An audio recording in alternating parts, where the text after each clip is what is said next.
Okay, next sa data analytics is the cloud computing. So pag sinabi natin cloud computing naman, gumagamit tayo dito ng internet. Okay? And of course, alam ko kayo ginagamit nyo ito, no? Cloud computing. Okay? Parang ano lang 'to, eh, 'di ba gumagamit tayo ng flash drive, nagse-save tayo ng file, no? Hard drive, no? Ang cloud computing naman, gano'n din, puwede tayong mag-save ng file, 'yun nga lang kailangan meron tayong internet. Kumbaga ano siya, storage siya ng ibang tao, no, na puwede nating magamit. Okey, anong kagandahan ng, cloud computing unlike dun sa mga flash drive, no, or hard drive. Ang kagandahan nito, ayan, scalability, no? So pwede tayong mag-adjust, 'di ba? Baga elasticity. Pwedeng lumaki, pwedeng lumiit. Baga nai-stretch, 'di ba? So yun yung kagandahan ng cloud computing, no? Yun nga lang kailangan talaga dito meron tayong internet. Okay? Tingin tayo ng example ng ayan 'no, mga store, ayan. Ito yung kagandahan ng cloud. Di ba SM Olongapo saka versus Lazada and Shopee. SM Olongapo physical stores 'yan, 'di ba? Ah, kung ilan yung kasya dun sa SM, yun lang yung stores na magkakasya, no? So the number of stores is limited. Pero sa Lazada and Shopee, cloud-based store to. Okay, so yun nga, gumagamit sila ng storage ng iba, no? Usually, yung malalaki talaga. Ah, kagandahan nito, unlimited number of stores, no? Sabi natin, scalability yung advantages niya, 'di ba? Sa elasticity. Ah, balik tayo dito sa SM, mall operations is limited. Kung nagbubukas siya ng 9, nagko-close ng 10, ganun lang, no? Hindi ka na makakapag-order. Pero Lazada and Shopee, 24/7. Okay? And SM Olonga po, kailangan mong pumunta doon, no? Kung taga Pampanga ka, babiyahe ka pa. Ah, ang Lazada and Shopee naman can accommodate global, no? Global customers, 'di ba?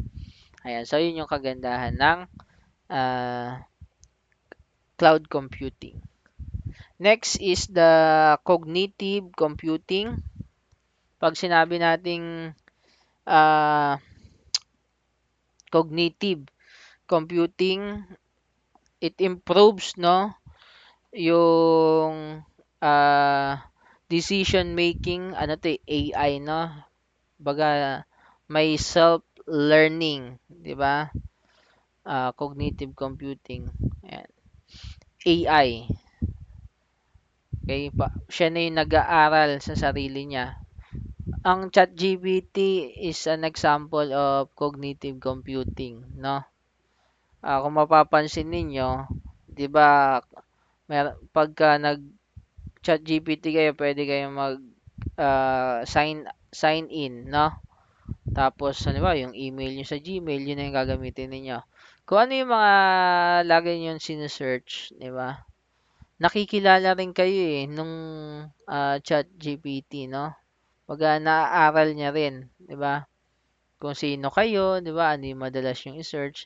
So sa susunod na magse-search kayo ulit sa kanya, connected, 'di ba? Connected doon yung mga ibibigay niya, no? So yan yung example ng cognitive computing. So isa daw to sa key features ng IT management. Ayan, so ito, send ko na lang din yung link niyan para mapanood ninyo. Ayan, para mas maunawaan yung cognitive computing. Ayan. So, cognitive computing, ito pa, AI-based chatbots can function as virtual agents. Ito, medyo mas ano na to, mas alam na natin to.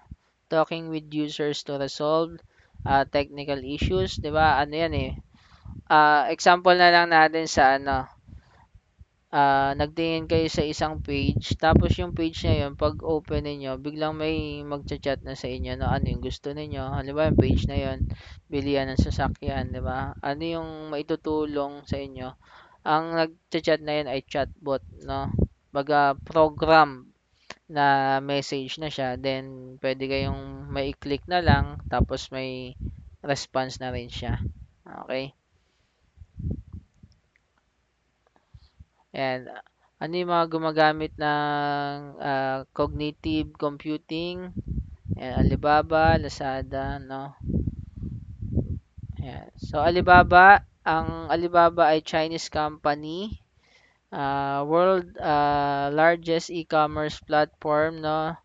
That sells no more than Amazon and eBay combined. O bakit? Bakit kaya mas ano, mas nakapagbenta sila, no? AI is integral Alibaba's daily operations. Yun daw kasi yan. And is used to predict what customers might want to buy, no? So using AI, nalalaman nila ano yung gustong bilhin ng customers, no? So yun yung ipo-provide nila dun ah, sa kanilang application, no? Kung ano yung mga kailangan ng customers nila. Okay? Ayun. So Lazada, oh, ito pa yung mga example natin. Ah, Google Assistant, Siri, ano rin to, cloud computing din or cognitive computing pala. Ayan. And last is IoT. Sinabi naman nating IoT, Internet of Things. Ganito lang siya kasimple. Halos lahat no nandun sa ah, company na yon, sa organization na yon, no, or sa business na yon ay merong internet. Ay gumagamit ng internet. Okay? Internet of Things. Okay.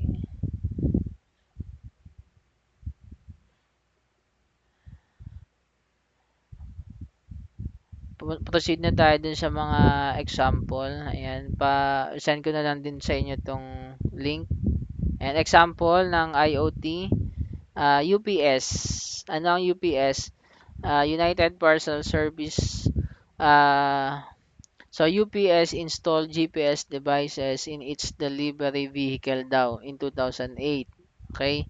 Ano yung kagandahan nun, nung pag-install nila nun? They have developed an on-road integrated optimization and navigation or tinatawag nilang Orion system, no? That identifies the shortest and most fuel efficient routes, allowing them to save an estimated 1.5 million gallons of fuel over 10,000 courses, no? So GPS, no, dahil sa GPS na in-install nila, no, nakapag-save sila ng ganyan kalaki, no, 1.5 million gallons fuel. Kasi nga na-identify nila, no, through GPS ano yung kung saan hindi traffic, no, so doon dadaan, no, kung saan mas mabilis na daan, doon dadaan yung kanilang mga vehicles, no? Ayan. So the company plans to expand the system to cover all its routes by 2018. Ano pa? Yung gumagamit ng IoT. Engage, no? The company is using the IoT to monitor and track safety equipment such as fire extinguishers and medical oxygen tanks. So nalalaman nila kung malapit na ba mag-expire itong fire extinguisher na to, meron ba siyang problema. Ayan. Sensors in the equipment can be monitored to show they are placed in the correct location, no? And are fully charged and ready to be used in an emergency. Institutions can employ this facility to help in staying compliant with safety codes and standards. Okay. Ano pa? Fitness Purse. Fitness Purse daw ay gumagamit din ng IoT or Internet of Things. Saan naman? kadalasan dun sa kanilang mga gym equipment. Okay? So, nalalaman nila ano yung kadalasang ginagamit ng kanilang customers, no? By that, alam nila kung ano yung mga equipment na kanilang i-improve, no? Kung ano yung mas bibili nilang equipment kasi ito yung mas madalas na ginagamit, okay?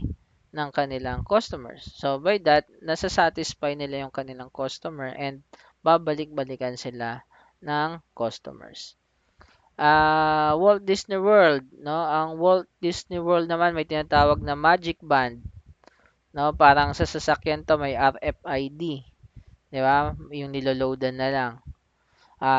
Using Magic Band, hindi na kailangan pumila nung customer doon sa 'di ba booth, 'di ba? Yung sa ibang sa atin dito sa may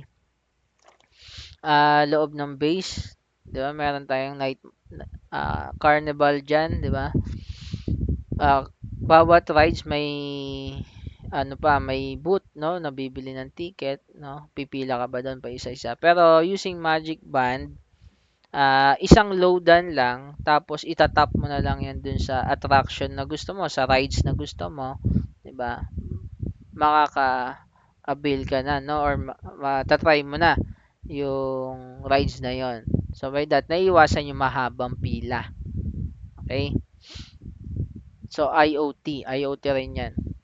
'Di ba sa atin kung pag may sa sasakyan, pag may RFID ka, hindi ka na kung may load 'yun, no? Kung may load 'yun, hindi ka na kailangang magbayad do'n, mag-abot ng bayad do'n sa parang teller, no? Ayun siya.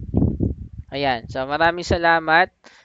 Wait nyo na lang yung activity na ibibigay ko sa inyo.